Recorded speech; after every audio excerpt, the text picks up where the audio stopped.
Hello everyone, welcome to the OHSU Parkinson's Center Essential Tools for Mid-Stage Parkinson's Disease series.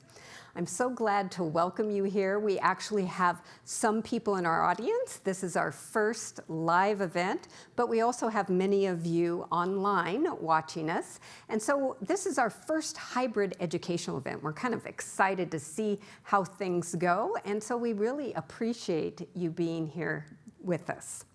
So just so you know, the Essential Tools for Managing Parkinson's Disease is a 4 to 5 part series we do each year to include various topics of things that people will see during mid-stage of Parkinson's disease. So I really want to applaud everyone who's here with us live and online to be able to learn more about Parkinson's, because it is true that knowledge is power, and even though there are many things that may not ever affect you, it's important that you're aware of what's could happen and to be prepared. So hopefully you know who we are. If you haven't joined us before, the OHSU Parkinson's Center is one of the largest movement disorder specialty centers on the West Coast and is actually well known nationwide for the work we do in Parkinson's disease. And today our program is going to be a little unusual. We're going to take you behind the medical curtain to kind of learn what everybody does to help make sure that our patients and their loved ones are getting the best care and responses possible so that their journey with Parkinson's disease is as uneventful as it can be. So I want to, before we go to kind of a more in-depth understanding, to let you know that we have sponsors that allow us to actually do these programs and be able to record them and finance them and everything like that. And so I do want to introduce and thank our sponsors who are for this program. The gold sponsor is Synovian, and our silver sponsors are Accorda and Kiowa. And for those of you who are online, you can go to the virtual exhibit hall just below where you're seeing me at this moment to visit them, and then those who are with us will get to meet them in person.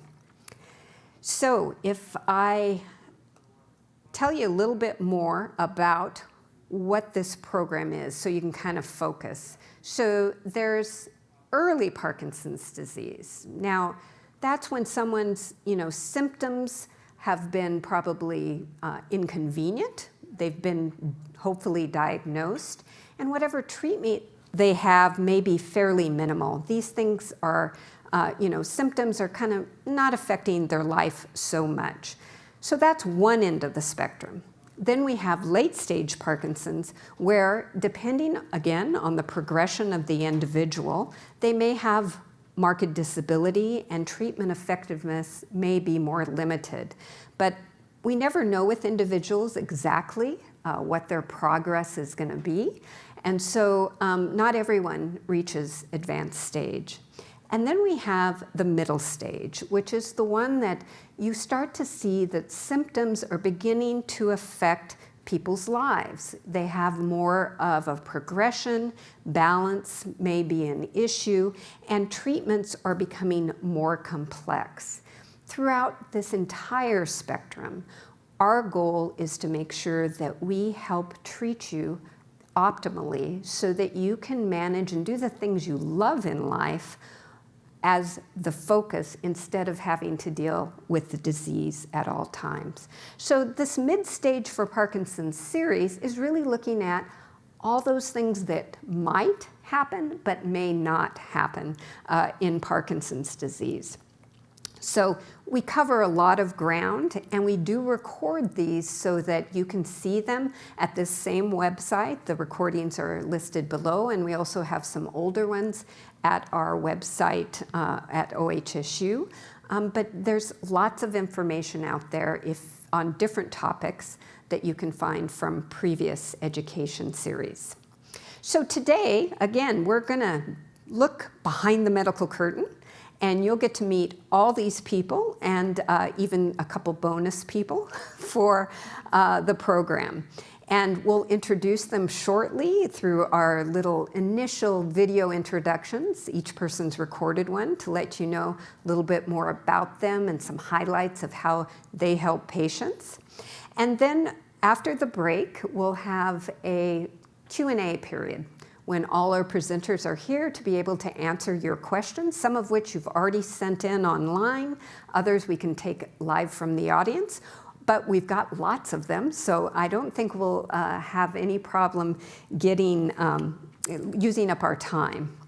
So before we get started, one last little thing for our locals who are here live. Of course, we are going to have a break. There's some food and coffee. Feel free to get up and move around when you need to. We know with Parkinson's disease, it can be uncomfortable. We don't take any offense at it, and we do want you to be comfortable. And also, we'll have time at the break for you to visit our sponsors' tables and little housekeeping. If you need the restrooms, they're back by the registration table. So I think without any further ado from me, I would like to introduce our series of videos from our main team, Richard, Elena, Ethan, Jenny, and myself, and then we'll introduce you to a couple more live. Good afternoon, everyone. Thank you so much for coming to our program today. It's a pleasure to meet you. It's a pleasure to let you meet me and be part of your care team here at OHSU at the Parkinson's Center of Oregon. We are proud to be a Parkinson's Center of Excellence, and I'm here today to introduce you a little bit to my role within our system and let you know how you can use our system to your advantage when you need help from your doctor and your medical care team. Again, my name is Richard. I'm the one you talk to when you call on the phone. My title is PAS, which means Patient Access Specialist. OHSU has hired me to help you get in touch with your doctor and your care team when you need help. That's what I'm here for. I'm the guy who's on the phone at the other end. OHSU is a huge organization. It's like a city. It's a university. It's a hospital, it's a research center, it's a medical treatment center. Each of these things functions independently and cooperatively. It's big. It is a big, big place, and that can be daunting. I understand that. When you interact with us, when you need to call your doctor, you're calling into this huge system. What I need you to know is every single person working at OHSU is here because they're interested in helping you get the care you need. Every single person here is working on that goal. Call the Parkinson's Center whenever you need assistance with anything other than scheduling an appointment. You need some medication and there's an issue with your pharmacy, you can't just get it by calling them. Call me and I'll help sort it out. Your symptoms are way off today. You've been feeling worse over the past 3 weeks. Call me. I'll get that information to your medical team and we'll get you the help you need. My phone number is going to be provided for you, but here it is, 503-494-7230. When you call me, you will get an answering machine. I'm sorry. I'm on the line helping whoever called me just before you did. And as soon as I'm done with that, I'm going to listen to the message, I'm going to take your call, and I'm going to take action to get you the help you need. Here's what you need to know. I need the necessary information to be able to take the appropriate action. If you need a prescription, I will always need to know, what is the medication you want to refill? How do you take it exactly? Namely, what is the strength, what is the number of pills you take, and how many times a day do you take them? If you're one of the many patients we have that takes their pills on a timed schedule as opposed to twice or 3 times a day, you're taking your medication every 2 hours or every 3 hours, then tell me that. So I need to know exactly what your medication is, how you're taking it, and what pharmacy would you like me to send that prescription to. If you tell me those things, I can get that taken care of for you without having to call you back first or having any other difficulty to slow down the action that you need. The same thing goes for more complicated medical concerns. We know that you are here for neurological issues which have huge complex consequences on your life. They can affect how you're feeling physically. They can affect how you're feeling mentally or how you're behaving. In each case, we're here to help, and what I need from you is to know, what is it that's happening? Is that a change? How long has that been going on? How serious does it feel? Is it really true that you can't walk, or is it just that walking is much more difficult than it was? And is that over the last 3 weeks, or is that over the last 3 hours? These specific details will help us to get you the answers that you need, and you can leave those details on my message, on my voicemail. It is secure. It is private. It is there for you. So, I always need to know your name. I always need to know your date of birth. I always need to know your phone number. If you're calling on behalf of someone else, I need to know you, the caller, as well. What's your name? And what's your relationship to the patient? And a phone number for getting back to you as well. With this information, I can get busy doing what you need me to do and get you in touch with your doctor. That's what I'm here for. It's what you want and what you need is to talk to your doctor and get some help. That's why we're here. I'm happy to have the opportunity to meet you and talk with you today. I look forward to taking your questions later on in the Q&A session, or, since I've given you my phone number, at any time you have a question or a need. If you think your neurologist can help you, let me know what the issue is, and I will let your neurologist know. We'll get you some help. And thanks very much for coming today. Hi guys, my name is Elena. I am a PAS for the department. I started as a temp at OHSU in April of last year, and within a couple of months I got offered an official position here. Some of the things that I do to help support our patient is by making sure that we receive their medication refills request, or medication request is sent off to the appropriate place, that their physical therapy, speech therapy, occupational therapy, or home health referrals are signed and returned so the patients can continue their therapy. And I also receive patients' disability forms, or DMV forms, and I make sure that they are sent to the providers and make sure that they are completed and signed and sent back to their appropriate place. I would like for patients and their loved ones to know that we are always here for them, but to also be aware that to always communicate with us, whether it's through phone or MyChart, especially if they send us documentations that they need signed. Please be aware that if you have sent over any documentation via fax or email or even through MyChart, and it's been over 72 hours, to please give us a call or send us a message to MyChart to confirm that we received the document. Another thing that we also want patients and loved ones to be aware is that if you do have a documentation or form that has a deadline, please do not send it to us a day or two before the deadline. We do ask for you guys to give us at least 2 weeks before the deadline so we can make sure that the provider is in office and is able to sit down and review the documentation or the forms and send it back to us completed. We also request that if you do send us a disability or a DMV form, to send us a copy of a blank form and also a copy of the form filled out with the patient's information. Thank you guys so much, and I'll talk to you guys soon. Hi, my name's Ethan. I'm one of the clinical nurses at the Parkinson Center here in Oregon. More specifically, I'm the resource nurse, so I focus more on being kind of the middleman between you and your doctor, you and your pharmacy, and you and your insurance. More personally, I'm a nurse who moved up to Portland about 4 years ago, so I've been with the Parkinson Center about that long. I originally moved up from Las Vegas to Eugene, Oregon, and lived there for a little while. Right now, I am also finishing up my master's in public health, which I'm hoping will be able to be applied to you and being able to apply to your care.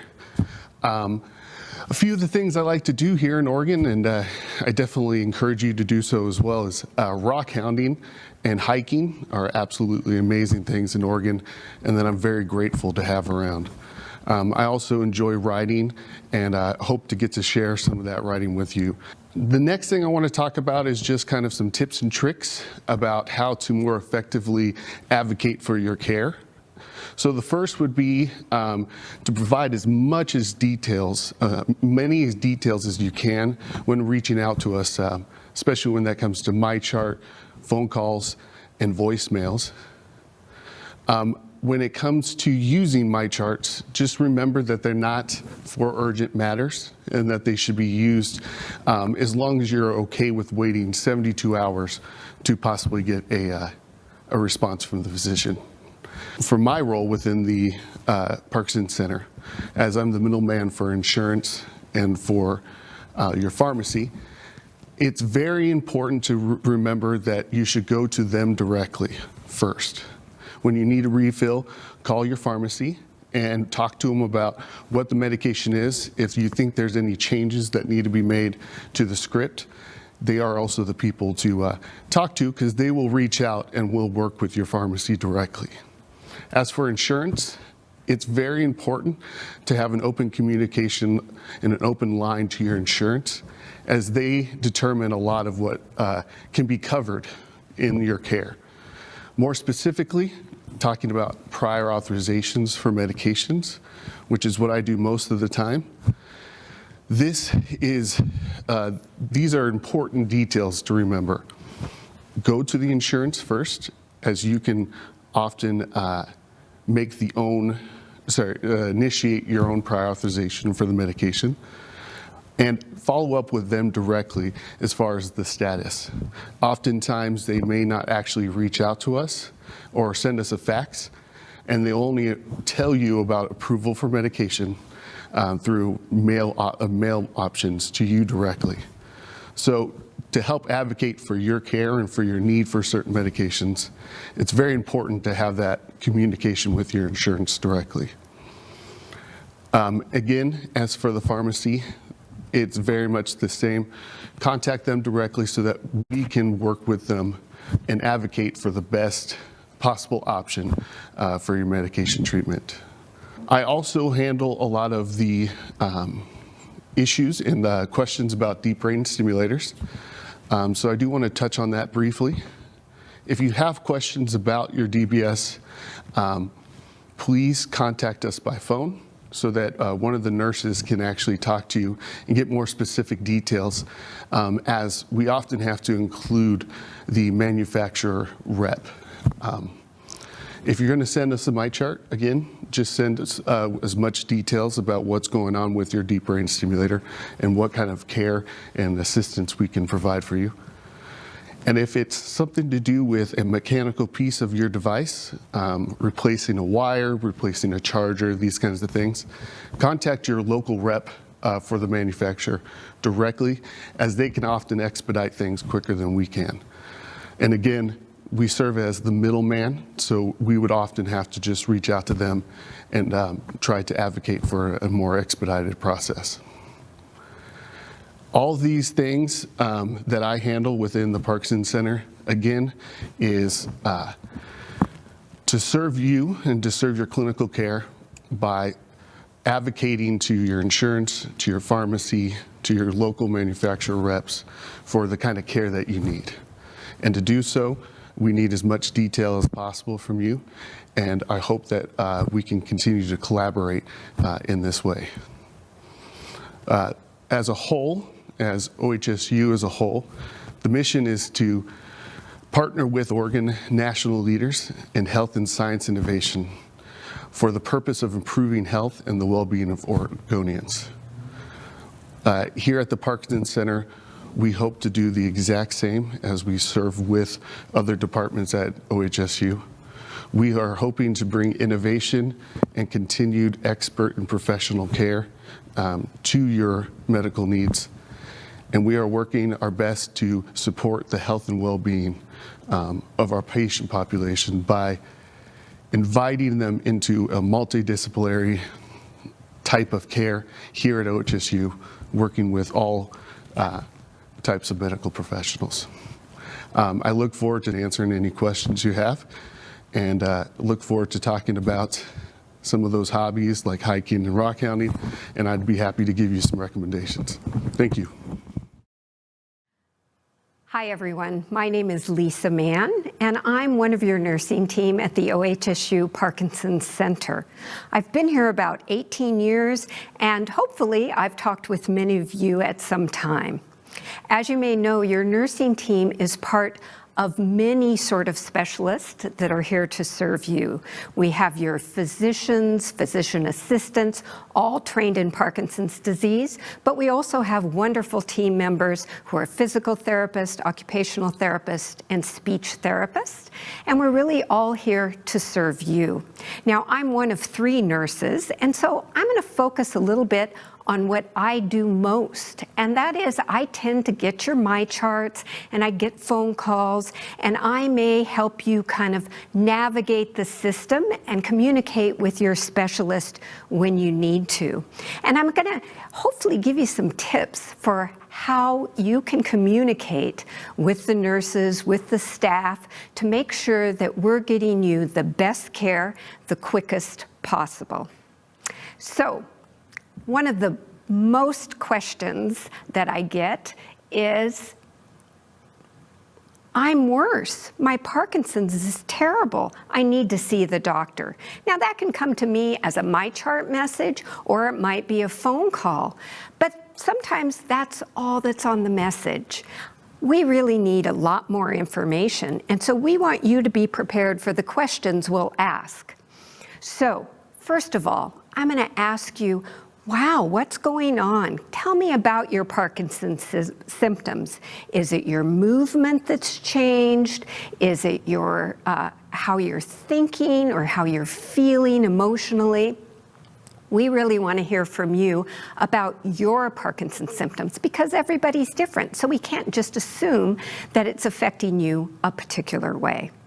Then I'm going to ask, and perhaps this is most important, is did this happen suddenly, or has it been gradually worsening over time? That's the key for us to determine what the next step is. If it's sudden, we're going to say, you know, that's probably not Parkinson's disease.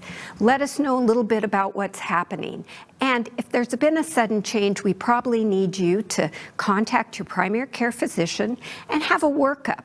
We're going to want to know, have you had new medications or changes in medications, any changes in your routine, new emotional stressors? Or are you feeling unwell, perhaps an infection, a cold, or something that's undetected, such as a urinary tract infection, which in our patients often doesn't exhibit any symptoms whatsoever. So we're going to say, you know, I think you probably should contact your primary care and make sure they give you a workup to rule out anything else. Because once that is taken care of, if there's something else that's going on, your symptoms should return to baseline for your Parkinson's disease without us making any adjustments. Now, if it's been a gradual worsening over time, we're going to want to know, well, what have you been experiencing? How long? How does it affect you based on your medication administration times? So we're going to want to know exactly how you're taking your Parkinson's medications, at what times, and how it affects you. How long does it take you to feel the effects of it, where you're on and you're moving more easily? How long does that dose last, and when does it wear off, if it wears off? And does this happen on every dose of the day, or are there certain doses it does and others it doesn't? Or maybe perhaps you have it happen 3 out of 7 days of the week, and it's sporadic. All this information will be very important for us to help communicate to your specialist so they can advise you what they would recommend you do. It may not be necessary at all to see them. In fact, we do a lot of adjustments between appointments by you talking to the nurses and us communicating that information. So if you're prepared and have that information available to us, we can better help you to get the care that you need. Our goal really is for you to have the best care possible. And that means making sure that we are getting the appropriate information to your provider, but also hearing from you and from your family caregiver to understand better what is going on with you, how you are doing, and how we can provide additional resources or make recommendations for referrals to make sure that you're dealing with Parkinson's the best way you can and have the best quality of life. Hi, I'm Jenny Bednarik. I'm a nurse coordinator and associate director of education here at the Parkinson's Center of Oregon and Movement Disorders Program. I'm new to the Parkinson's Center as of last September, but I've been at OHSU for many years, previously working in the biochemistry department. I'm a former ER, maternal child health, and primary care nurse. My role in the clinic as a part of the support team is to support patients and their families by returning phone calls and MyChart messages, as well as in clinic to support people in person on Tuesdays. I also work closely with Shannon Anderson to help patients when there are questions with their DBS devices. I have an additional role as Associate Director of Education, which means I get to work with the PCO team on developing programs just like this one that deliver education, training, and new insights into Parkinson's. Some helpful tips I have for our patients are, if you have a DBS device, check the battery every month. If you don't know how to check your battery, reach out to your device rep and they can walk you through it. I also suggest doing some thoughtful preparation for your visit with your provider. It's helpful to have a medication and symptom log from the last 2 weeks for your provider to review. Write down when you take which medications and if you're having symptoms or off time. Write down when each of those is happening. Prioritize what you would like to talk about. We have a great team here to support you, and one of the other team members may be able to discuss a topic with you outside of your provider visit. This can leave more time for your provider to work with you on treatment planning and goals. For example, if you have questions about caregiving, finances, facilities, or community resources, ask for a referral to the social worker. They can call or meet with you to discuss these topics. Another tip is to be proactive about scheduling appointments. Because our providers can get booked out pretty far, it's important to schedule your follow-up at checkout, or if you have a virtual visit, make sure you call the clinic to schedule a follow-up visit as soon as possible. The same advice goes for referrals that we might send for you to physical therapy, speech therapy, or any other outside provider. Most medical offices are short-staffed and booking out. You can kind of jump the line by being proactive and calling the clinic you were referred to about a week after the referral is sent in. Lastly, you have a great team here. We all work really well together and communicate throughout each day. As you will hear, we each have a special role that ensures your needs are addressed in a timely way. There are a lot of ways to reach us, but here are the best ways to communicate with this team. If you have a non-urgent medical question or concern, or if you need to get us a document, MyChart is the best route. If you're trying to send a document and you can't get MyChart to do that, then we have a team email address that you can send to. If you have an issue that you need addressed within 24 hours, give us a call. That's it for me. Thank you for being here, and I'm really excited for you to learn more about this amazing team and look forward to the rest of this program. Well, welcome back, everyone.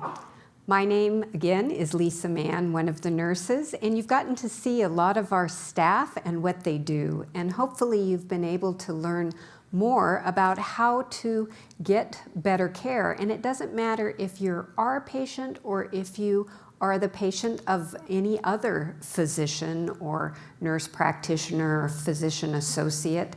They all need this type of information and have teams behind them to help you. So these are tips that you can use in many different ways. We've got a couple more team members I'm going to introduce to you, only they're going to be live. And one of them is representing all the research that we do at the OHSU Parkinson's Center. This is Morgan I'm going to pronounce her name wrong. Morgan Wilhelmi.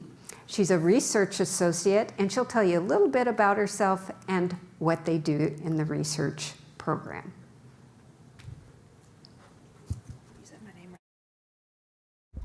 Hi everyone, it's lovely to be here today. She actually did say my name correctly. I'm Morgan Wilhelmi. I have a big, complicated title. I'm a TI, Clinical Research Assistant 2, which basically just comes down to the fact that I am a research assistant. That's the easiest thing to call us. I've worked at the Parkinson Center for approaching a year and a half now, specifically as a clinical research assistant. Oh, I have a clicker. Sorry, everyone. Wonderful. So today I was just going to go over the basics of research, some typical vocabulary that can be kind of difficult if you haven't been around this world before. I'm also going to discuss the breakdown of what a research study looks like, at least from our team's perspective, and then talk about how to get connected with research in our group.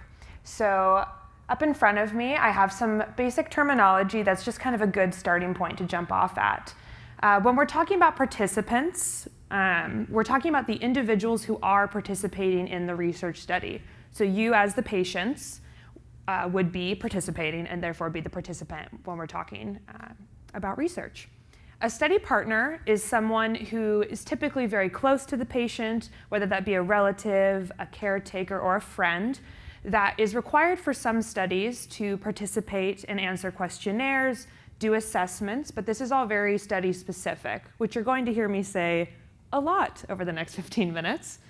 A principal investigator is what we call the main or the head physician working on the study. This will be the physician that sees you most of the time for assessments. This can also be a PA or one of our fellows in the department as well. When we're talking about inclusion and exclusion criteria, this is the criteria that basically determine whether or not you're eligible for a study. Inclusion being the criteria you must meet, and exclusion being the criteria you do not want to meet. This is specific to every study, varies in length, specificity, and also just number of them. And then this is a legal document we're talking about, but informed consent is a document that is signed by the participant and usually the primary investigator at the beginning of the study to indicate the participant is aware of the requirements of the study and consents to participation. Some general information I wanted to point out too is that participation is always voluntary in research, and the consent form is not a binding contract. It seems like that kind of situation when you're sitting there signing this document with a ton of legal language in it, but we are constantly reassessing your consent and making sure that you feel comfortable and willing to continue with research throughout the study. And you can cease research activities at any time by contacting us as research assistants, the PI, or even our clinic, and they can get us that information to us. As I said previously, time commitment for studies really vary. How often you need to come to campus, whether you need to come to campus at all, how often you get blood draws, ECGs, imaging, etc., is all very study specific. And I will talk about the similar kind of general pattern of a research study next. But before I did that, I kind of wanted to talk about a few different kinds of research studies that we conduct at the Parkinson Center and also in the Balance Lab. So the two big distinctions that we usually make are whether a study is interventional or observational. An interventional study has an intervention, something that we have the patient do or take. Perhaps a medication would be a great example of an interventional study. The Balance Lab that works closely with OHSU, and Jackie, who's sitting over at our table, you can talk to her later, works for them. And they do interventions such as exercise plans. So it's not always a medication. And then observational, typically we do not give you anything. There's no change in your care directly as a Parkinson's patient, but we watch you over typically a longer period of time. You answer a lot of questionnaires usually. We do physical exams, but we're not testing a intervention. So there's a lot of ways nationally, locally, and at the specific hospital to reach and find local research studies to participate in. For the purposes of today and for our clinic, there are a few kind of simplified ways I thought I'd bring up. So the first and probably easiest thing to do is to reach out to the Parkinson's Center of Oregon research team or the Balance Lab directly. We are closely in contact between the two groups, and so if you only email one of us, your information will get around to all of us. And I'll have that on my last slide so you guys can take down our information. I didn't want it to get lost. You can also discuss research with your neurologist, especially if you're seen in our clinic at OHSU. It's very easy to do this, and a lot of our clinicians are plugged in directly with the research and might even be the principal investigator on multiple studies.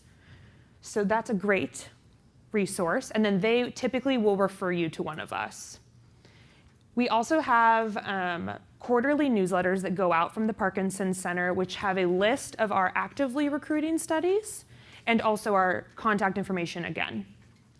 There are more national organizations and websites that you can use to get in touch with research as well. Clinicaltrials.gov is a great resource. It is a national website that lists all of the studies happening throughout the country. It can be a little daunting though, so definitely use the search engines. And then we additionally have some local and national organizations such as the Michael J. Fox Foundation, which has a service called the Fox Trial Finder. And we at the PCO put our trials on that site, so you'd find us on there as well.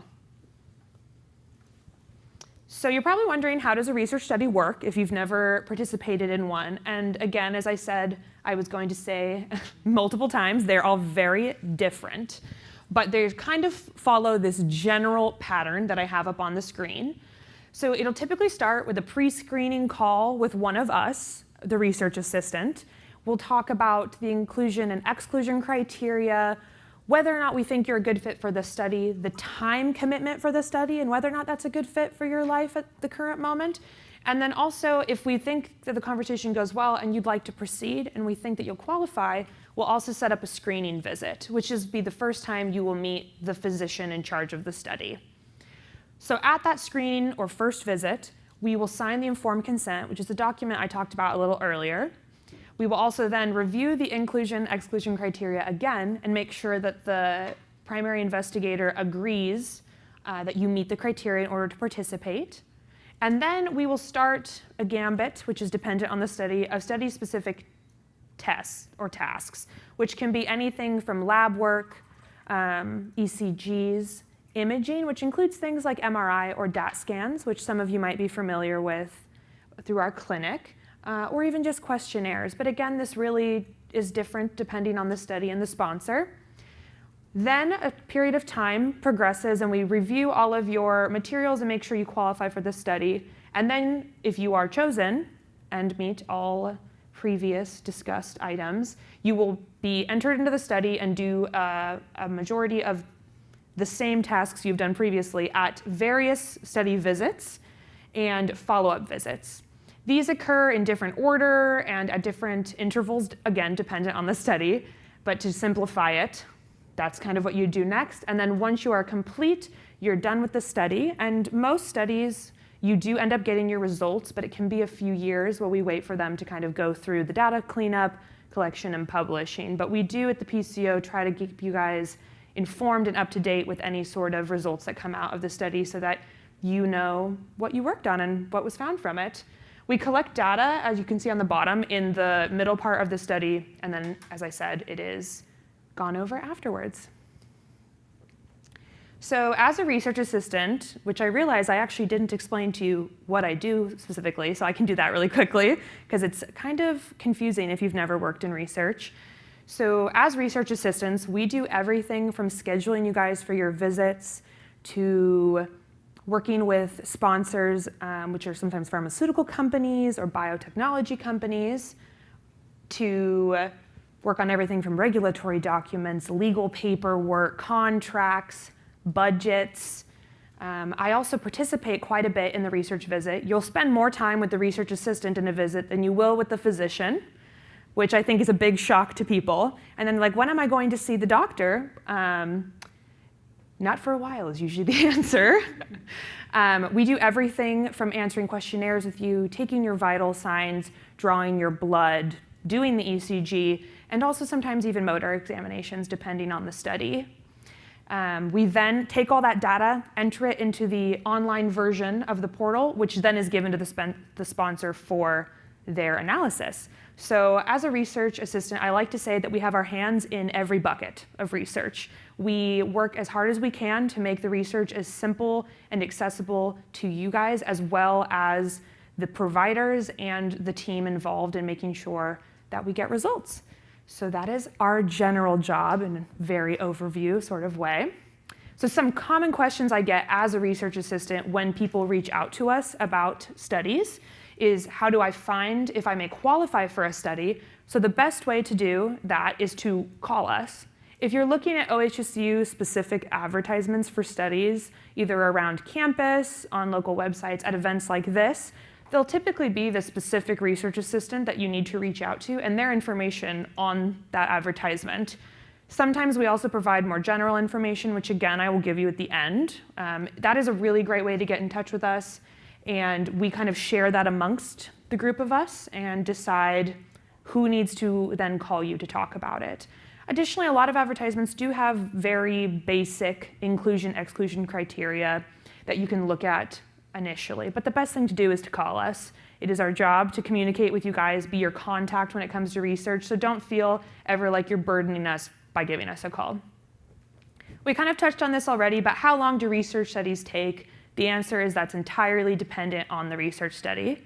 I am the lead coordinator on 7 studies right now, and they vary in participation from 9 months to, I think my longest one will run 7 years in totality. So they tend to be about 2 years in my experience, but again, I've only worked with the group for a year and a half, but sometimes they can last a very long time. So that's a great question to ask the study coordinator or research assistant when you call. And then, do you have to come to our hospital to participate?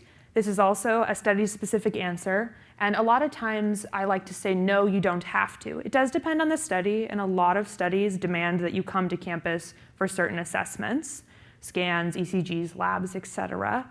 But we do offer studies that can be done from your home, and those aren't always observational.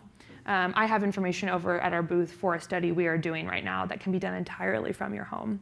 So don't feel like you can't do research if you don't have easy access to campus, because we have options for you, especially now in the growing space of virtual med and televisits. There's more capacity than ever to do research from home.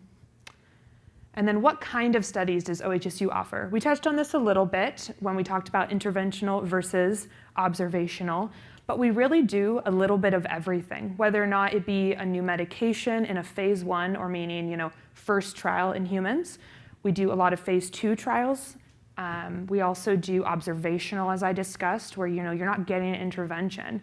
The Balance Lab has a multitude of studies, interventional and observational as well, that don't even include medications if that's something that you're a little wary of or not sure that you're ready for in your current stage. So if you have any interest at all, again, the best thing to do is to contact us.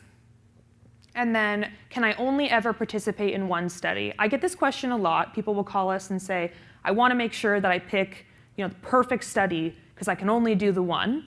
That's not necessarily true, in that typically, if you're doing an interventional study, as one of those we were talking about where you're getting a medication or a workout plan, you can only do that one at that time. But that doesn't exclude you from doing research in the future. So if you've done a research study previously, feel free, if you're still interested, to continue to reach out to us about opportunities, because once we usually have what's called a flush out period, especially if it's a medication study. And once that's over, you're more than welcome to participate again. And then, do research studies cost me anything? The overwhelming answer is no, they should cost you nothing. They're considered not standard of care visits and visits just for research, and should be free to you. This is not 100% the case, but it is very rare exception in which a research visit will be done at what we call a standard of care visit, or a visit in which you're seeing one of our physicians in the clinic, and that would be explicitly told to you beforehand. But overwhelmingly, the answer is no, research doesn't cost you anything, and if anything, actually, you will get compensated for participating in research. And then, can you participate if you don't have Parkinson's? A lot of people who have family members that have Parkinson's disease or other conditions that we do research studies for will call and ask, how can I help? How can I be a part of the research community if I am not the one with Parkinson's? We have quite a few studies that work with what we call healthy controls, or people that don't have the disease but have an interest in helping in the progression of the research. And so there are options for that, which are outlined in our quarterly newsletters as well under a Healthy Volunteers section, and are constantly evolving. So feel free to give us a call or reach out via email at any time to check to see what we have going on in regard to that. And so then here is the information that I promised at the beginning, which is the 2 emails to get in touch with the various research groups, and then a general phone number that will take you immediately to a voicemail, so don't be startled when that happens, in which you can leave a voicemail with your name, a contact number, and one of us research assistants can get back in touch with you to start that conversation about building a relationship with research. I will leave this up a little bit so you guys can type that down, and I'll hand it back off to Lisa. Thank you so much, Morgan.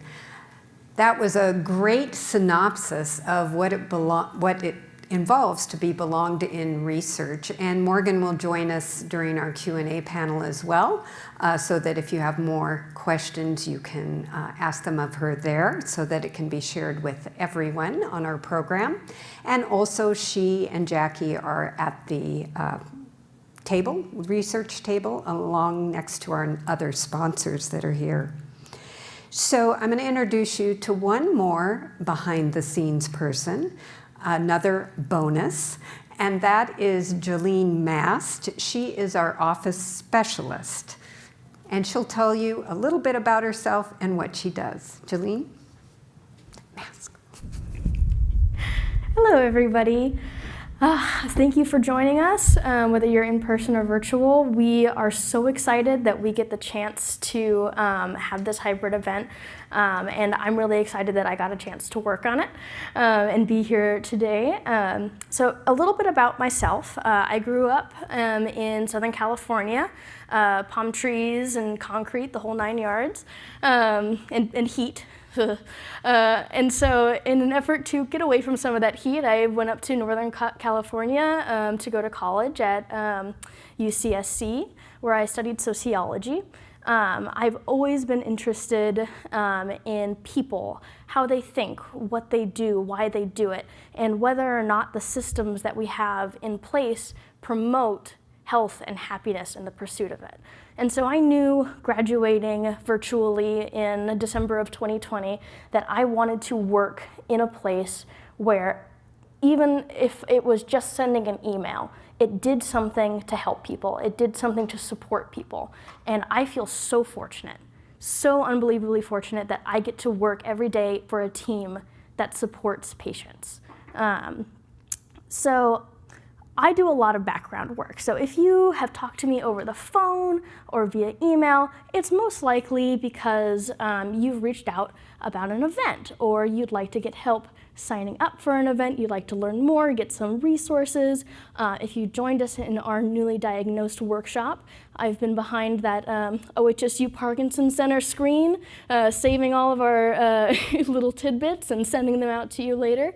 But there's a lot more that I do kind of behind the scenes that you wouldn't necessarily see. For example, for just events, if you have received one of our Care Partner boxes for our Care Partner program event a little bit earlier this year, I put all of those together. That was a ton of fun. Making sure everything looked nice and getting them sent out to you. I also, as I mentioned, I help facilitate the newly diagnosed workshop, doing some technical work on that, and making sure all those resources get out to you and make sure everything runs smoothly. As far as it goes, I'm also on the chat. So if you're joining us virtually, this is the face behind the text. Thank you for your questions. Now, beyond that, I also have the opportunity to help on the research and clinical side of things. For example, I have taken over managing the clinical calendar from our wonderful Lisa Mann. So I work on making sure that when people are going to be out of the office, that we have enough slots open for coverage, and that if somebody's going to be at a conference, that everything is set and ready for that. If people are doing in-person visits or virtual visits, I make sure that everything is all ready to go. So that is a big job, and it's a lot of fun being able to work with our providers.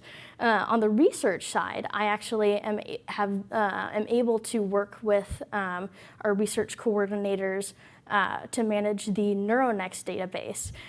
So that means kind of getting your information put in there if you've signed one of our our forms, or pulling out names so that they know who to call and who to contact. And if you want to learn a little bit more about what NeuroNext is, feel free to, if you're in person, come talk to me, talk to our wonderful ladies at the research table, or if you're virtual, you can go ahead and email the PCO education at ohsu.edu email, and I'll go ahead and send over some additional information. But no matter what I'm doing, no matter if it's sending out emails or making a spreadsheet or calling you, I get to do stuff that supports this program, and I feel so fortunate about that. So before we go off to break, I want to just wrap up and say that no matter what the position title is, no matter who the member of the team is, what they do, we're all here to make sure that you get excellent care. So if you have any questions, any resources that you need, you want to learn about events, you have something and you don't know where it's supposed to go, please feel free to reach out to PCO education at ohsu.edu, or you can call me over the phone. My phone number is 503-494-6671. Again, that's 503-494-6671. Thank you. Thank you, Jolene. You can tell we are very blessed to have an incredible team working for us. So many talented people. And we are fortunate in that as an academic center, as a center of excellence, with the programs that we've put together, that we attract these really amazing, talented people that have, education well beyond what you might normally see in this position. So we've got Jolene, who actually kind of drew the short straw when she took over that calendar from me, and has done much better job than I ever did with it. And she's kind of our go-to on so many different things and has helped in so many different ways. And then Morgan, I don't know if she mentioned to you, she's going to be going to medical school someday, probably within a year or so. And many of our research associates do come to us kind of as a way to have that period of time when they're preparing for other advanced degrees. Medical school, we have several doctors that were formerly research associates. We have a former research associate who's now a dentist and actually has gone so far as to be on the dental faculty at the OHSU Dental School. We have a physician assistant who was formerly a research associate. So it really is a great proving ground and stepping off spot for many different things, but you get that advantage of meeting these people and working with these people as they bring all their excellent talents and knowledge and everything to the duties that they're doing with us. So again, we're very fortunate to have the team we do. And we're going to take a little break now so that you get a breather. If you were here, and we welcome you next time to join us live, we have a little bit of food and some time to visit the vendors and our sponsors live, as well as our research table. And then we're also going to just take about 20 minutes. We're going to get together back at 2:15, so a little bit longer for those who are joining us online. But we're going to be playing a stretch break from the Parkinson's Foundation if you want to do that at home and get to your limbs and muscles moving a little bit since you've been sitting for a while. So we will see you back here at 2:15. And again, thank you for joining us. Hi, everyone. I'm Krista Ellis from the Parkinson's Foundation. I'd like to thank Oregon Health and Science University for inviting us to say hello today. We're very honored to be here. The mission of the Parkinson's Foundation is to make lives better for people with Parkinson's disease and their families today until there is a tomorrow without the disease. We have several unique programs and initiatives that help us fulfill this mission, including PD Generation, Mapping the Future of Parkinson's Disease. PD Generation is a national program that offers genetic testing and counseling at no cost for people with Parkinson's disease. Learn more about PD Generation by calling our helpline at 1-800-4PD-INFO. The Parkinson's Foundation also offers an extensive collection of books, fact sheets, videos, podcasts, and a hospital safety kit called Aware and Care. To access these free resources and to learn more, visit our website at parkinson.org. As much of the country continues to physically distance, we want to encourage our communities to stay engaged. The Foundation has launched a virtual education and wellness program called PD Health at Home to provide weekly online events, including Mindfulness Mondays, which I'll demo shortly, featuring guided relaxation and stress management techniques. Wellness Wednesdays, which are weekly seminars about Parkinson's topics that matter most to you, and Fitness Fridays, a PD-tailored fitness series covering balance to coordination and more. Register for any of these programs by calling 1-800-4PD-INFO.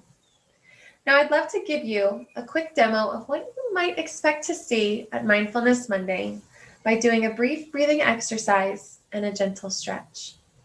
So we'll begin by placing both feet onto the ground and taking the hands and placing them on top of the thighs. Lifting up out of the belly, feeling length through the spine.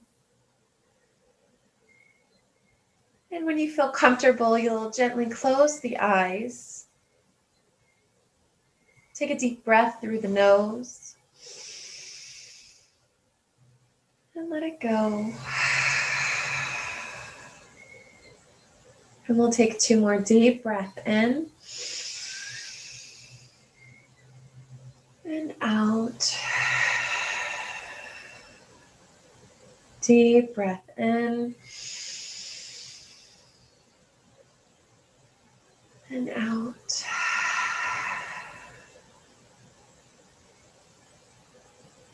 We'll take a few moments together in stillness.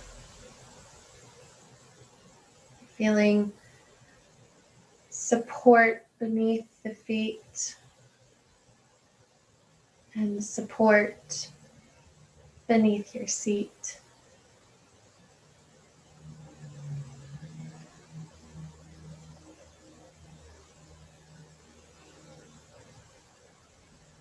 And when you feel ready, you'll gently flutter your eyes open.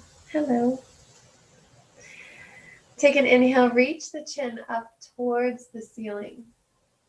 As you exhale, bring the chin in down through towards the chest.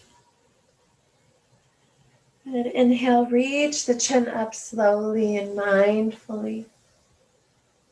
And exhale, rounding through the cervical spine. And once more, inhale, lift the chin. Exhale, bring the chin down towards your chest. And gently lift the chin, bringing the head over the shoulders. So that is just a little tease of what you might experience in our Mindfulness Mondays. Again, I'd like to thank OHSU for inviting us to be here today. Please keep in touch with the Parkinson's Foundation by calling our toll-free helpline, 1-800-4-PD-INFO. That's 1-800-473-4636, or by visiting us online at parkinson.org. Thank you all so much. Be well, and I hope to talk to you soon.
All right, welcome back, everyone. We're so glad to have you here. I hope you enjoyed the stretch break and participated, maybe got a little something to eat or drink. I know we did here.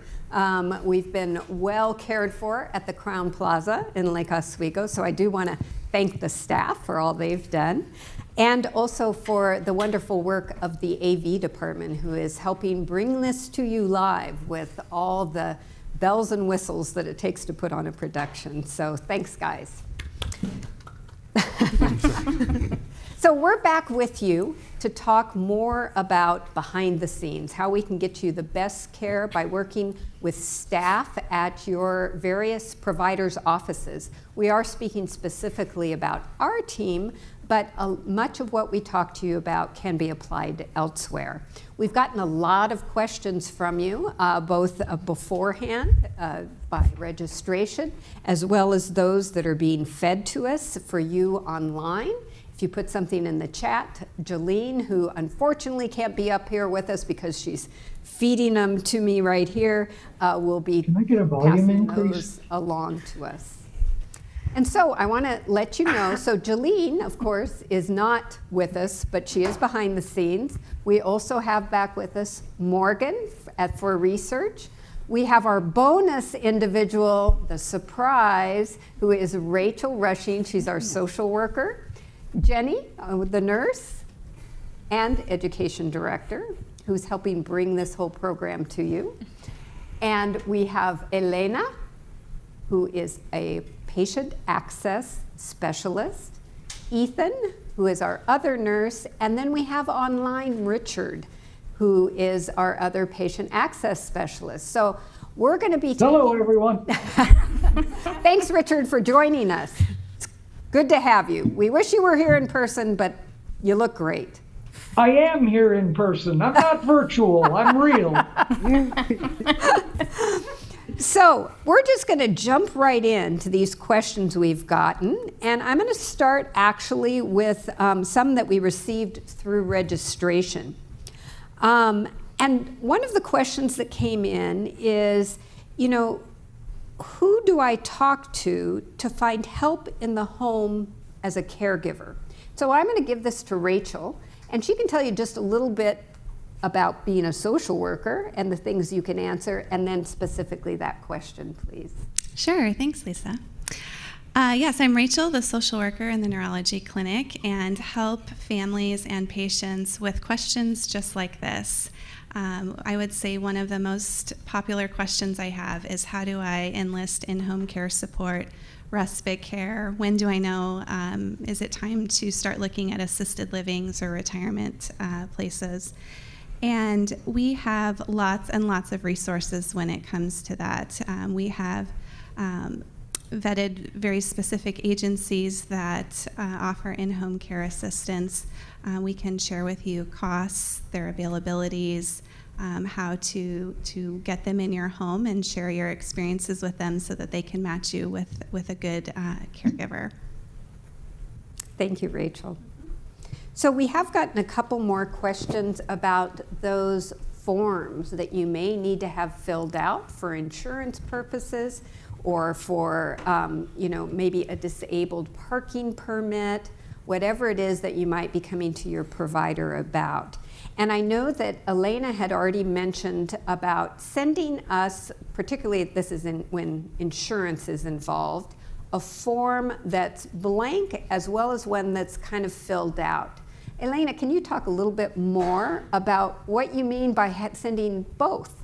Yeah, so basically how the PAS people do it is, once we receive the form, we will always chart it on your guys' a chart to let people know, hey, we received this important form.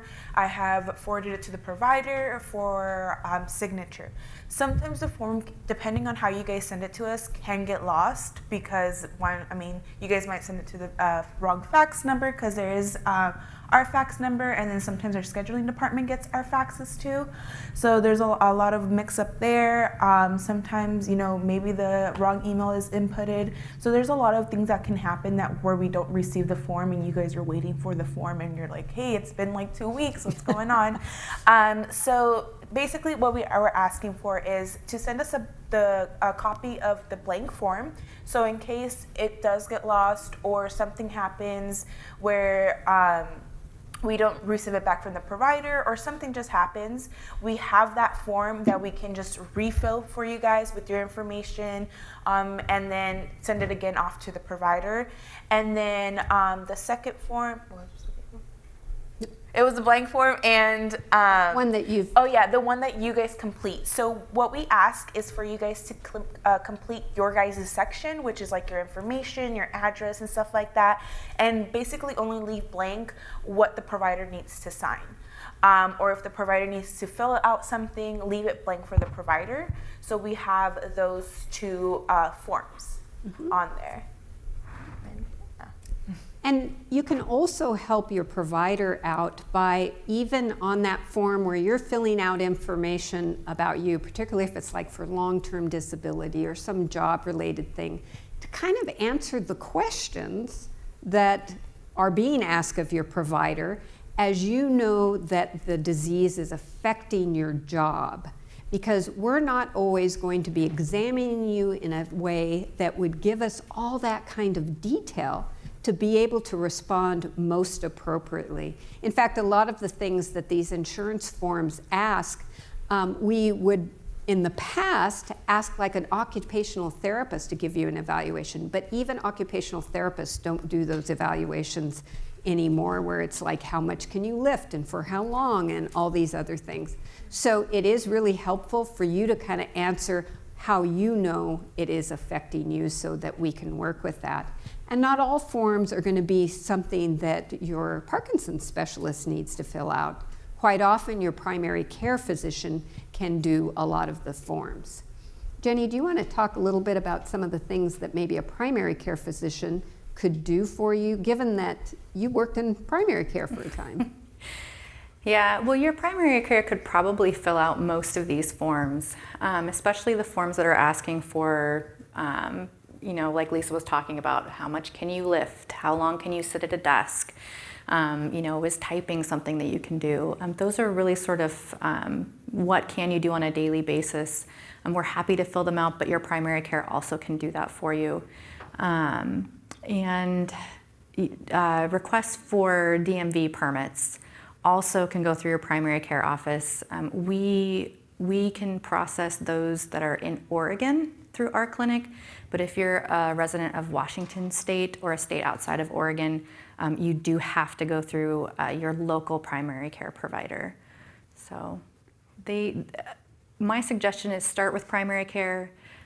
We understand all clinics are pretty strapped right now, and so if you're not getting a response from them, you can definitely reach out to us, and we're also happy to help with those, except for Washington State parking permits. Yeah. Yeah, they have their own sort of way of doing things, and it's really important that a physician within the state help with those. So before we move off of forms, Richard, I want to go to you and say, do you have anything else you want to add in your experience where forms and getting things like that done could be helpful for a patient? I would be happy to comment on that. Yes. In the good old days, you could go to your doctor's office and hand the form to your doctor's nurse, and they would hand it to the doctor, and everything was great because there were only 3 people involved. Now, as I was indicating to you in my introduction, you're dealing with a city. You're dealing with dozens and dozens of people, each with their own discrete role. We work cooperatively, we work interactively, and we support each other. But there are a lot of cracks in that system.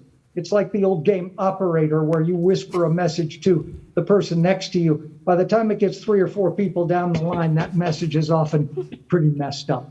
So with respect to forms, we are trying to have all the forms that you need filled out provided to us by you or by your insurance company, whoever's providing the form, electronically.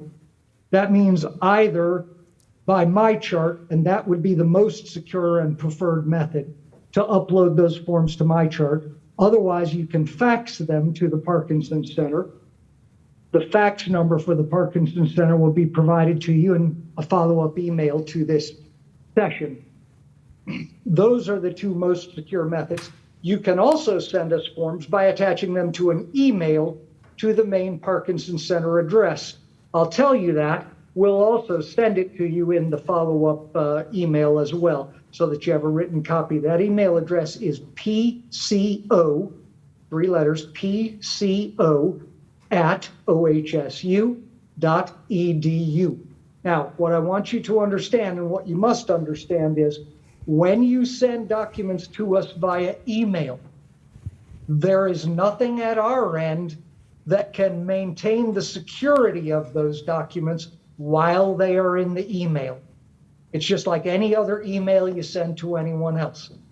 There is privacy protection if you send it via MyChart, and there is privacy protection if you send it via fax, and that's why those are preferred methods. But the choice is yours, and if you're happy to share the information, we're happy to receive it, and you can attach documents to an email to the Parkinson's Center. As I said, we'll reinforce that by providing the address and the fax number for you in a follow-up email. Another point about these forms, both blank and filled out. Lisa makes a good point. Your doctor may be very well aware of your neurological situation, but not all of the details of how your personal symptoms are affecting the explicit details of your personal job. That's why when you have a disability form that asks for a medical review of your symptoms, it is very helpful, and we require it, that you send us a copy of that form that you have filled out, in addition to the blank form. Your doctor uses your answers as a guideline for providing appropriate answers to the insurance company. That way the doctor is able to answer all the questions. The insurance company doesn't get mad because some of the form was left blank. Everything just goes forward smooth sailing.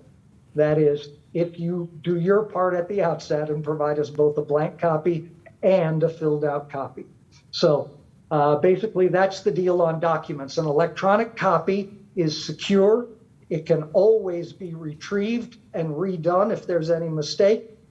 And that is why very much that's the preferred method of getting documents to us. And so thank you very much for your help in cooperating with that. Thank Lisa, you, Richard. back to you. Thank you so much.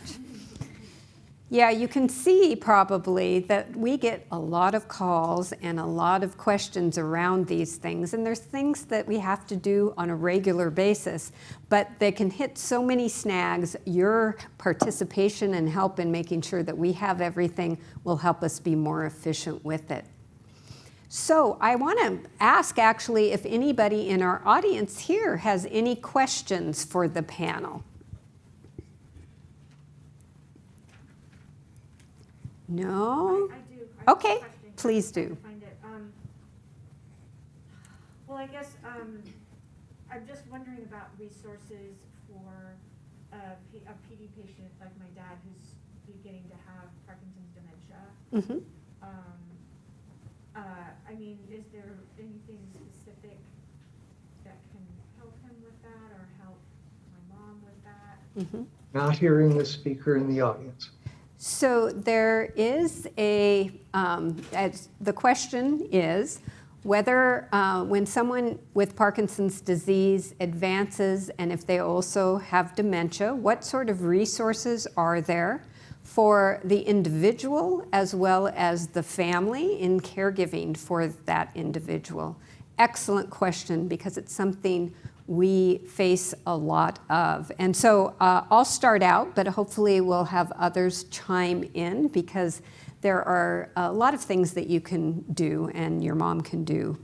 One thing that we always like to see is that when the specialist sees the person with dementia and their caregiver, who should always be participating, because obviously we need to get a lot of information from the family caregiver, and that can be a friend or a family member or whatever, but someone who's observing them who may be able to fill out the history. And that's the case for any patient. But when they have dementia or cognitive issues, we always like to refer them to speech-language pathology, which can do cognitive testing and also devise different ways to help both the individual and the family member to remember things, kind of memory systems and cues and other things like that can be very helpful. I'm going to turn it off to a few others here because I know there's lots that we can say. Sure, I can add to that. I often refer people to the Alzheimer's Association for just general dementia information, caregiver support around dementia. They have lots of support groups as well for people who are diagnosed with dementia, regardless if they also have other chronic conditions. The website for the Alzheimer's Association also offers a lot of information to help caregivers just with making tasks at home more simple, keeping things very routine and expected, just lots of resources on their website. I'll chime in as well. When we have patients or families that are experiencing kind of a change in condition, and as things progress, we sort of hit some bumps in the road, and we have a clinic called Next Steps Clinic. It's a palliative care clinic. We have it once a month, and you can be referred by your primary neurologist with our clinic. The patient comes. We try to get, like Lisa said, a caregiver, whether that's family or friend, somebody who's with the patient regularly to also attend. And it's a two-part visit. The first part is a video or telephone visit with a social worker, and that would either be Rachel or we partner with a social worker through an organization called PRO.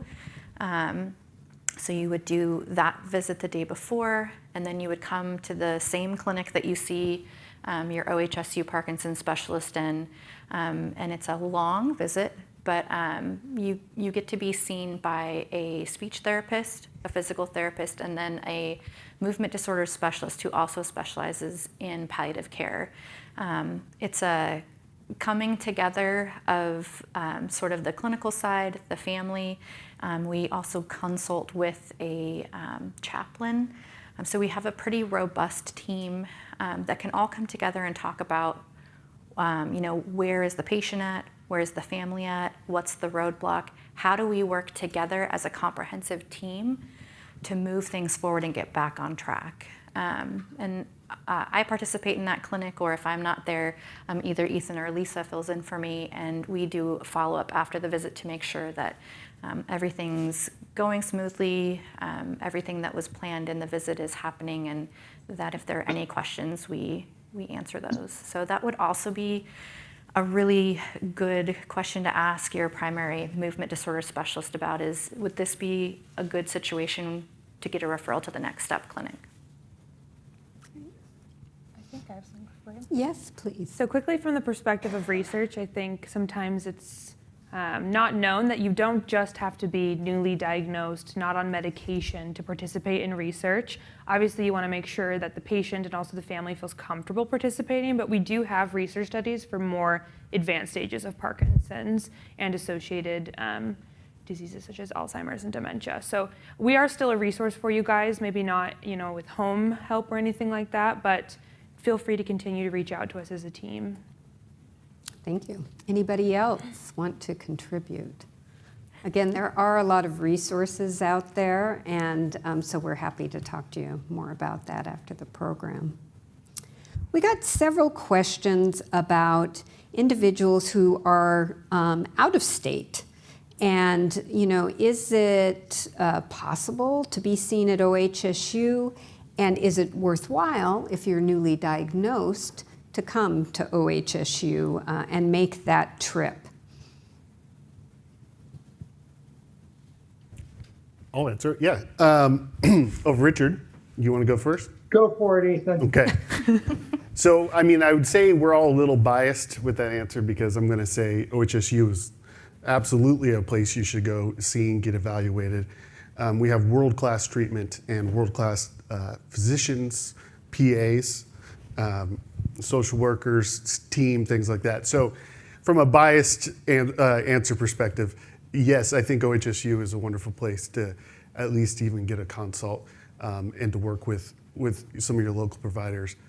With that said, it is also completely reasonable to work with your local movement disorder specialist or your neurologist, especially if you're in a more rural setting, or we even have patients who are in Alaska who attend their normal meetings with their neurologist in the local setting and then come for a consult and things like that. So it's definitely something you should consider if you're out of state to come see us and get evaluated. But also know that your local neurologist and movement disorder specialist, they're going to be the ones that can have the most immediate access to you and immediate access to therapies and things like that. So yeah, we'd be happy to assist and collaborate as much as we can. Thank you. Richard, did you want to add something? I just want to emphasize OHSU is the best. You definitely want to come here. But what Ethan said is very true. We are a Parkinson Center of Excellence with respect to both medical care and research. We take that pretty seriously around here. We try to do our best all day, every day. But coming to us for a consult is another important asset that we offer to people, and out-of-state people benefit from this very well. As Ethan said, your local neurologist or your local movement disorder specialist can refer you to OHSU. Because we're a teaching hospital, one of the advantages is that every member of our faculty, all of our faculty providers, are also part of our education and training mission, our outreach mission, in addition to being medical providers. So they have two distinct jobs, one of which is to provide education to other providers that are caring for Parkinson's patients. And so working with your local neurologist is part and parcel of everyday work for us over here. It's not a stretch, and it's not something we're unfamiliar with. So definitely, if you feel like you need a second set of ears listening and a second brain thinking about how you might be able to be helped, then by all means come see us, and we'll be happy to do everything we can to contribute. I would also argue that, maybe not to argue with Richard in an official capacity, but I would say our providers actually have three jobs in that they are educators, clinicians, and also researchers. Richard touched on we're a center of excellence, which based on the Parkinson's Foundation requires you to have a certain caliber of research at your site. I have patients come from rural parts around the state, from Washington. We even have patients come from Idaho to see our clinicians and then also participate in research. Being a large academic research institution that we are, we have access to things that others just can't provide. And obviously, Ethan said a really good point that your local provider is going to be your easiest access point, but we do offer things, like experimental treatments, et cetera, through clinical trials that people are very interested in. And you don't actually have to see a patient or a provider in our clinic to participate in research, which I also didn't mention earlier. I know that this is geared toward people who are seeing OHSU, but if you're in a support group and there are people that are not a part of the OHSU system, they're still more than welcome and encouraged to reach out to us as well. Exactly. Good. Thank you for sharing that. I do want to also emphasize, though, that there are other centers of excellence throughout the nation. Someone asked, how do you find a specialty care clinic, particularly in your community? And it's important to be able to have your care as locally as possible as you can. So we do encourage people, the Parkinson's Foundation, their website, parkinson.org, no S on the N, of Parkinson, has find a specialist or find a center of excellence or find a support group that lists many of the resources there. Within Oregon, we can, if you call us, we can usually tell you who might be in a particular community that may be a movement disorder specialist. There aren't many, but there are some, and we've trained most of them. So we're happy to let you know about those. Unfortunately, since the so-called return to normalcy after the pandemic, we can no longer see people virtually who are not physically in the state of Oregon. So you do have to travel to us to be seen. And in order to kind of get the most bang for your buck there, we had someone ask, well, how do you compress all this into a consultation and evaluation? And I would suggest that when they make the referral, if they're going to refer to OHSU or if they refer to another center of excellence, that they also ask and give referrals for physical therapy and speech therapy and occupational therapy. So they see the specialist plus our specifically Parkinson's trained team members so they can get a full kind of evaluation. A baseline, so to speak, that when they return to their community, they can take their plans that they've learned back to their local providers. And we do have many people that live in places where there aren't movement disorder specialists, so we are happy to assist in that in any way we can when people are able to see us here, and then, of course, communicating that information back to their local teams. And then to add one quick thing again to research, just because you live out of state doesn't mean you don't qualify for our research studies. Sponsors, especially large pharmaceutical companies and biotechnology companies, will actually reimburse travel to the site for research if it's necessary to occur on our campus. So don't feel like I can't participate in research because I live in Colorado half the year. I have a participant that gets on a plane monthly for his infusions, and we have it worked out with the sponsor so he doesn't pay any of that. So don't feel like it's inaccessible for you. So reach out. Okay, thank you. So we have a question here about, kind of how often do I have to be seen? How long do I have to be seen? What's kind of the standard of care? And so Jenny, I'm going to ask you to kind of speak to that, to kind of say what's kind of best practice. Yeah, so the best practice is to be seen by a movement disorder specialist about every 6 months. That's, not everybody is average person, but on average, we like to kind of keep tabs on how symptoms are progressing, how our medication's working. If you have a DBS device, a deep brain stimulator, then that needs to be at least checked every 6 months in clinic. So you would need an in-clinic appointment every 6 months. And that helps us avoid things like the battery dying unexpectedly and then you not having a device that works. And we can check out programming then and make sure that everything's at its peak performance for you. One thing to be aware of, and this is an OHSU rule outside of our clinic, it applies to all the clinics at OHSU.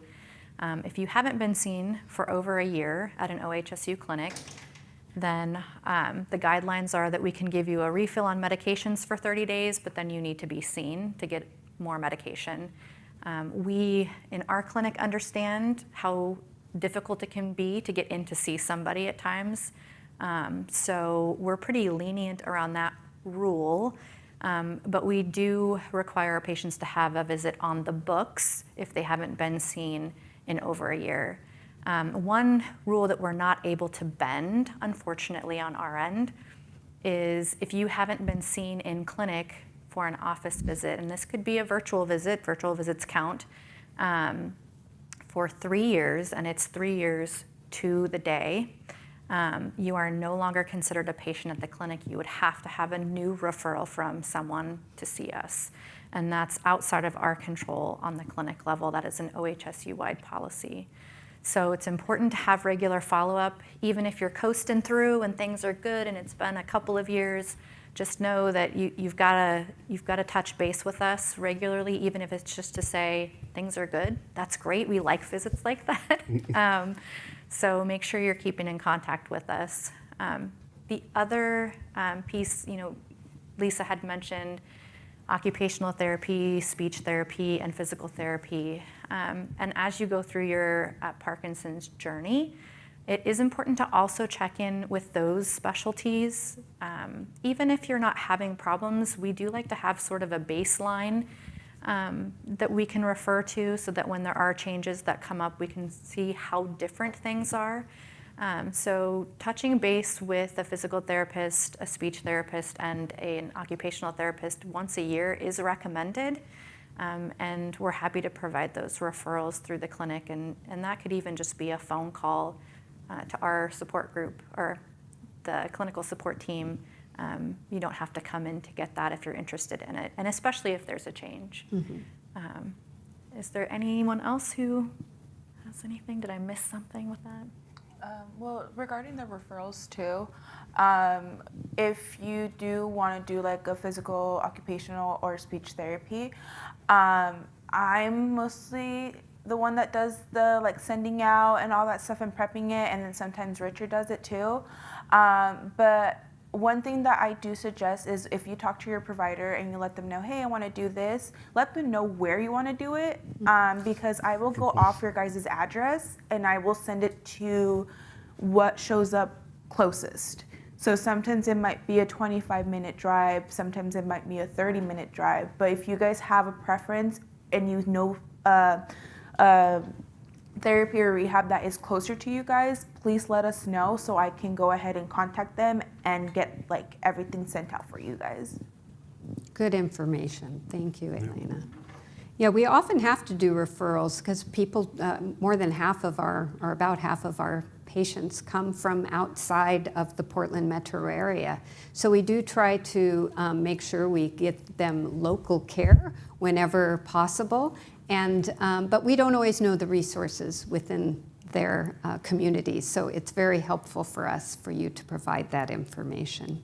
I did have one clarifying question about virtual visits and whether or not people out of state could no longer, even if they're established patients, be seen at OHSU virtually.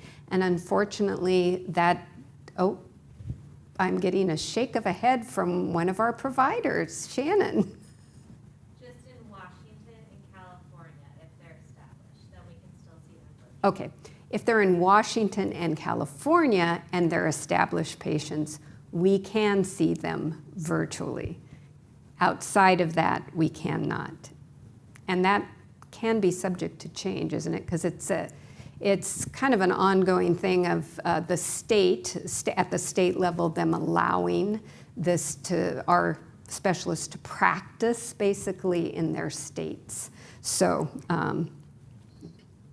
thank you, Shannon, for clarifying that. Shannon Anderson, our amazing physician associate, is here, and you'll get to meet her at some other one. Actually, if you're newly diagnosed and you want to come to the newly diagnosed education session, doesn't matter where you are because they do have a virtual aspect to it, although we're going to be doing some in-person soon. You can meet Shannon and Dan and Pat, who take care of the newly diagnosed education session and help people kind of transition into Parkinson's disease and what it may mean for them. Okay, so thank you folks for giving us that information about, visits and care. Do we have any other questions from our audience? Yes, sir, Tom. With regards to the DBS that being checked every 6 months, I don't think OHSU has a system measuring the 6 months, because I have had situations where the provider changes, the fellow leaves, and I get rescheduled, but it might be 9 months before I can get an appointment to get my DBS checked. So is there a way to have the system monitor the checks, not the providers, so I can get one every 6 months? Yeah, that's an excellent question, and you're absolutely right. We don't have a way to monitor that, and it's something we talk about a lot in our DBS group meeting. One of the things that we're going to be doing is offering nurse visits, so you'll be able to come to clinic and have a visit with either myself or Ethan, We are trained not with programming with DBS, but to be able to check the battery, do education, make sure that everything is running smoothly. We could do that, but we also are trying to work out a system for making sure that people aren't going too long.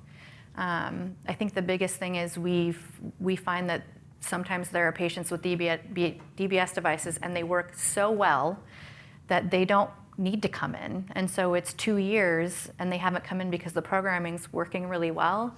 And then the battery dies. And then we find out how well it was working because then things are not going well. So the checking in is to make sure, first of all, how are you doing with the programming? And then also to make sure that we're monitoring and making sure that, that ship continues to sail smoothly. So we are trying to work on a way to make sure that we get patients in so that it's not just, when you do have a provider change, that works a little bit better. And by offering a visit with a nurse, we're hoping that we can circumvent that. And we do understand that visits at our clinic can be difficult to get every 6 months. Absolutely. So one of the things that I encourage patients to do, first of all, when you're checking out from an in-person visit, always make your follow-up visit on the way out. Don't put it off until later. Do it then. Some of our providers have been known to schedule out 6 months. So if you need a 6-month follow-up and you wait 2 months after your last visit to make it, you're going to be over the 6 months. And if you're doing a virtual visit, in theory, someone should call you to schedule. I don't believe that happens every single time, but when it does, if they don't reach you, they leave a message and there's no follow-up call or letter. So I encourage everyone after their virtual visit, call our scheduling office, get your follow-up scheduled right away. Just have that be a part of your visit process. And our scheduling number, I'll give it to you, but we'll also provide it later, is 503-494-7772. So that's an important number to have. Write it down. All of the scheduling stuff goes through them. And it's very important to get that follow-up scheduled as soon as you have your current visit. And so that's what I would encourage. I know with switching fellows, things can get a little bit disorganized at sometimes, but if you have a visit on the books, hopefully it doesn't get rescheduled when we have a switch over in fellows. But that's the easiest way, is to just do it right after that first visit.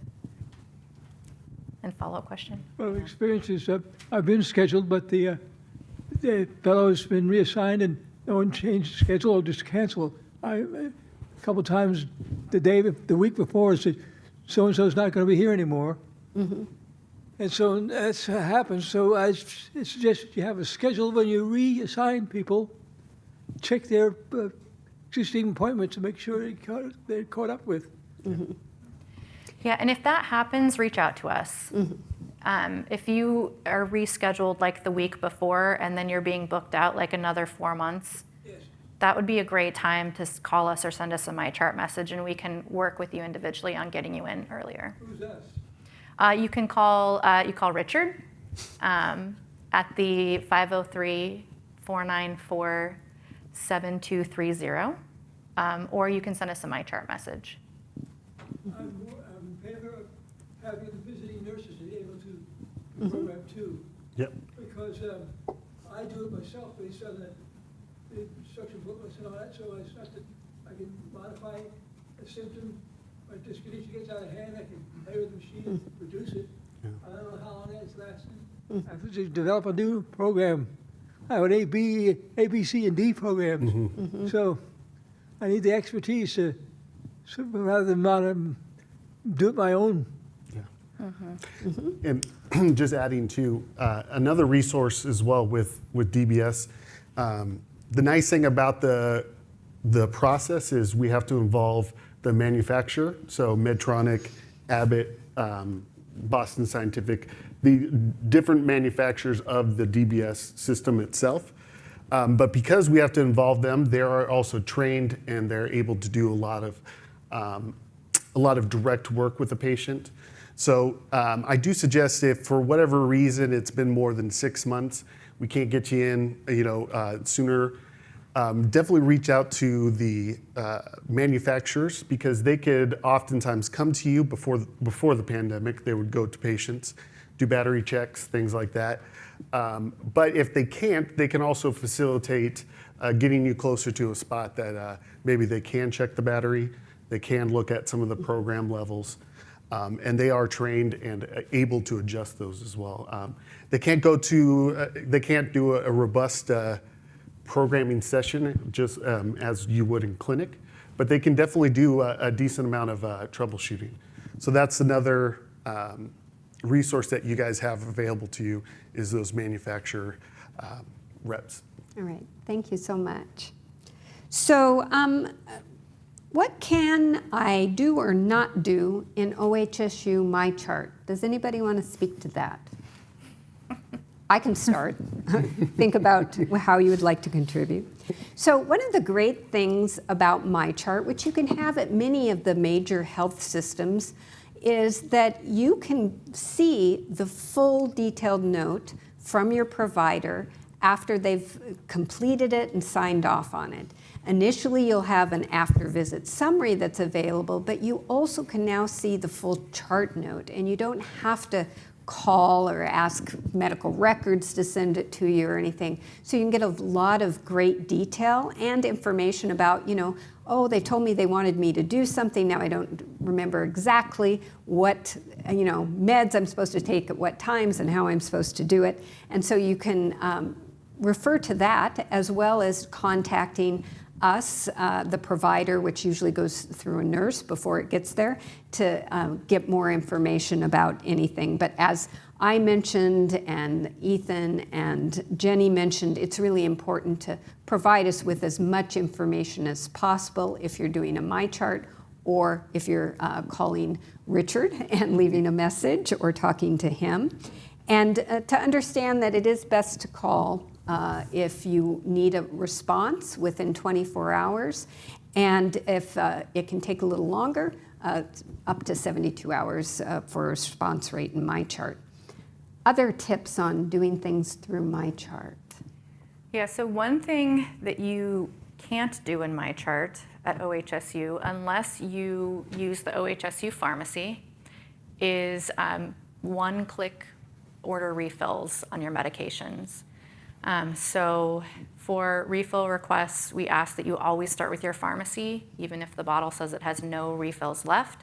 One thing that's helpful, because Parkinson's medication doses often change, if you had a change, make sure you're not using an old bottle with an old prescription number, because if we've changed the prescription, it's going to be assigned a new number and you'll try to order refills and the pharmacy will say they need an order from us. So I always suggest patients call the pharmacy and ask by name, especially if it's something like carbidopa, levodopa, where we're making changes frequently. As of right now, you also cannot easily schedule an appointment in MyChart. I know some organizations do that. You do have to call our schedulers, and sending a MyChart message to us, canceling an appointment or asking to reschedule is not going to get you what you want because it comes to one of the nurses and we don't do scheduling. So you do have to call at this time. The other thing that our MyChart system does not do is allow you to add new medications. It allows you to mark that you may no longer be taking a medication that's on your list, but the last time I checked, and you can correct me if there's a change. I think you're right, yeah. You couldn't add new medication. So you do bring your list to your visit and go through that with your provider, and they can add it at the time that way. And I just want to reinforce what Lisa said, that you can always go in and look at your past visit notes. There's a visits sort of tab at the top in MyChart. Clicking that, it will show you your upcoming visits. It will show you your past visits. If you have questions about medication changes that were made at your visit, you should be able to see those there. Oftentimes, if you're doing like a taper off or you're ramping up on a medication or you've made a change, you can get the information that you need by looking at those visit notes. Is there anything else in my chart? I would just, I'd like to emphasize the fact that if you believe the issue is urgent, don't use my chart. And if you believe that you need an answer before 3 days, don't use my chart.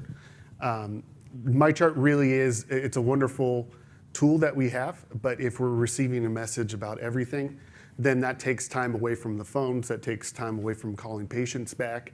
So really, we ask that the my chart be used as kind of an in-between update between visits, or like we were talking about forms, maybe non-urgent forms or non-urgent tasks. Those would be wonderful to be handled through my chart.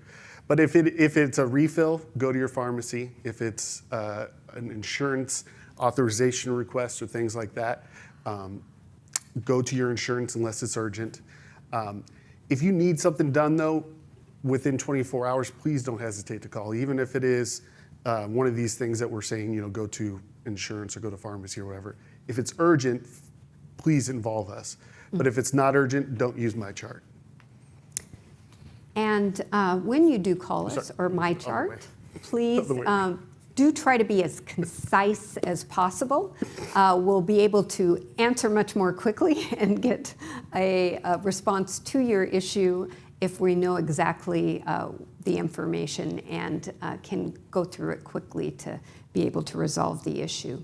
But yes, we are here to help and serve you, and so I think we're at time. I do want to ask our AV department team, Andy, if you can bring up my initial slide so we can show the programs that are coming up. Keep going. There we go. First of all, let me thank our panelists for participating and for helping us answer questions. We do so appreciate it. I want to thank our sponsors as well for being here and being able to answer questions for our live participants. But remember, we also have the virtual exhibit hall you can visit as well. And then thank you for research being here to plug everything. And we are going to keep doing different series. We are going to continue to do hybrid, so hopefully more of you can come out and see us in person. Here are some of the programs we've done in the past. Obviously, the Behind the Medical Curtain is today's program, but all of these are being videotaped and are available on the website. If you want to go back and look at any of these topics, you can and learn from them. Also, our next program is Team Care Essentials, and we will be doing that. If you could go to the next slide, please. On September 29th. Before that, we're going to have Caregivers Only, a program called the Caregiver Academy, which registration has launched, and it's a new pilot program. You can find that information on our website. And then we have our annual symposium, once again going to be live on October 29th. And I do want to make a plug if you are happen to be an artist or a hobbyist with Parkinson's disease, please contact us and let us know, because we're going to have our program where you're able to display what you do at the Options and Opportunities program in late October. And so we hope to have everybody there to share the talent and inspire us all. So we're wrapping up now, and I do again want to thank all of you who took the effort to come out and see us live and be here in person. I'm sorry if we couldn't answer all the questions that came up online. Please feel free, if you feel like there's something that really needs to be responded to write us at pco@ohsu.edu. And Elena, who will probably get those, will pass it along to us. Just make a note that it was from the Essential Tools program today. So again, thank everyone for coming. Thank you all for being with us. And do visit us again at our next event. We just want to, again, stay safe, stay well, and stay positive. Thank you.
you.